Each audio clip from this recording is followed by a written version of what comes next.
Panther: Wakanda Forever is a film that surprised me in many ways. I've been really excited to see it because I consider myself to be a very big Marvel fan, and this movie really delivered on many fronts.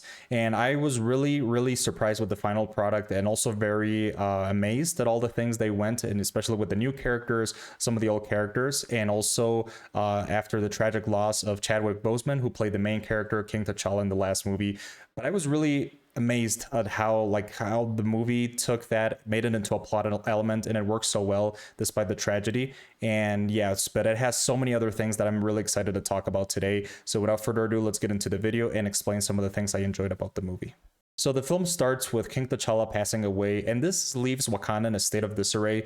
And while the people of Wakanda and also the family surrounding him were dealing with this tragedy, a lot of other plot elements start happening. Like, for example, there's an underwater world that starts attacking the surface, and the Wakandans are trying to figure out why they have vibranium, what's going on, and also like going through a lot of changes as a society, and also with the main characters, which in this case is Shuri, Nakia, and Okoye, and also some other characters which return from the first film and also do a great job in this movie. And I gotta say, the designs in the film are also fantastic. Like, I enjoyed a lot because I'm from Mexico. Obviously, I really like the world of Tenoch and also Namor, which is the main like antagonist. I don't really want to call him a villain because even in the comics and in the movie, like in the Marvel Cinematic Universe, you can see that he's gonna be kind of this sort of like anti-hero figure.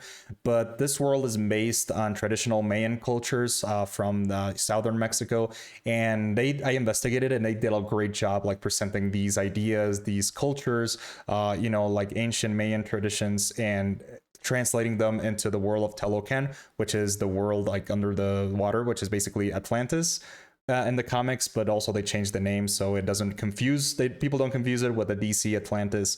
But I gotta say, like, every aspect of Tenoch is beautiful, and also Wakanda too. Like, I feel like the special effects were amazing in the movie. It was far better than in other Marvel Cinematic Universe movies that came out this year or last year, or even the first Black Panther. But I gotta say, like, they really upped everything, especially with the culture, with the writing. And I feel like this is a very special movie, especially in Mexico, and with all of those themes. So I think it was important to mention that. So yeah, the Marvel world was expanded in some really great directions, but also gotta say the acting and the writing improved so much more. I feel like because of the nature of the movie and the nature of the plot, it led to a lot of more emotional scenes. And this is a very emotional movie. Like, I don't say it's gonna make you cry, but it's gonna make you like feel a lot of things. Like, you feel the presence of the characters, like how they deal with the situation, and also like the passing of Chadwick Boseman and T'Challa in this world. Like, this is a feeling that gets carried throughout the whole movie. So if you go into this movie like with the whole context, you're gonna feel a lot of things. I feel like this is a movie that will make you reflect and think about like things in life. For example, other people, family, loss, and those are things that, because of what happens, that hasn't been seen in other Marvel movies. So this is something I really enjoyed about Wakanda Forever, and I would hope to see like more movies, like not necessarily like dealing with grief, but also have like more important philosophical aspects to them. I think Eternals did a great job with that, but Wakanda Forever also like dived into that territory. So I gotta say that like the side characters do a great job in the film. We get introduced, for example, to Ironheart, which is a new character that's gonna get her own TV show. It's basically a successor to Iron Man. I think her introduction was well done, and also Okoye and Nakia did a great job with these characters. But I feel like the two main ones that carry the movie are Namor and Shuri. And I gotta say that I love Shuri in this movie. Like, I love her more than in other movies that we've seen her as a side character. She takes up, well, I'm gonna go into a little bit into spoilers. If you haven't seen the movie, I'm gonna spoil a little bit, which is kind of not a spoiler because Marvel already did it a while ago. But yeah, Shuri becomes the new Black Panther. Basically, the movie centers around her dealing with these losses in her life, these tragedies, and also assuming this big responsibility.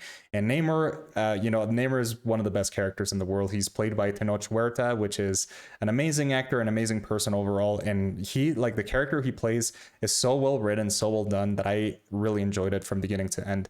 And yeah, these two characters face a lot of issues with their own respective kingdoms. There's this whole plot where Namor doesn't want the world to know their existence, and also is prepared to go to war at the slightest like threat to their world. And Shuri kind of tries to protect her own people, tries to maintain the peace, but also like recognizing her allegiance to the rest of the world, like trying not to start a war or anything. And this like dynamic, these politics also make the movie a really great thing. So yeah, overall the movie is really well done, really well written. I loved a lot of things about it. I think it's a really great new Marvel hit. I feel like it's one of the best movies they made in a while. I really enjoyed it. Definitely this year has been great with the movies in the Marvel regard. And yeah, but anyways, those are most of my comments about this movie. Overall, I'm going to give it a 78 out of 100. I really enjoyed Wakanda Forever. I really recommend it. And yeah, so if you like Marvel, if you enjoyed the other Black Panther movies and you like to see more of this like superhero genre, but done in a good way, I recommend this one. I feel like these Marvel movies do a great job at keeping things fresh. So anyways, that would be everything for today. So thank you for watching, and I'll see you later.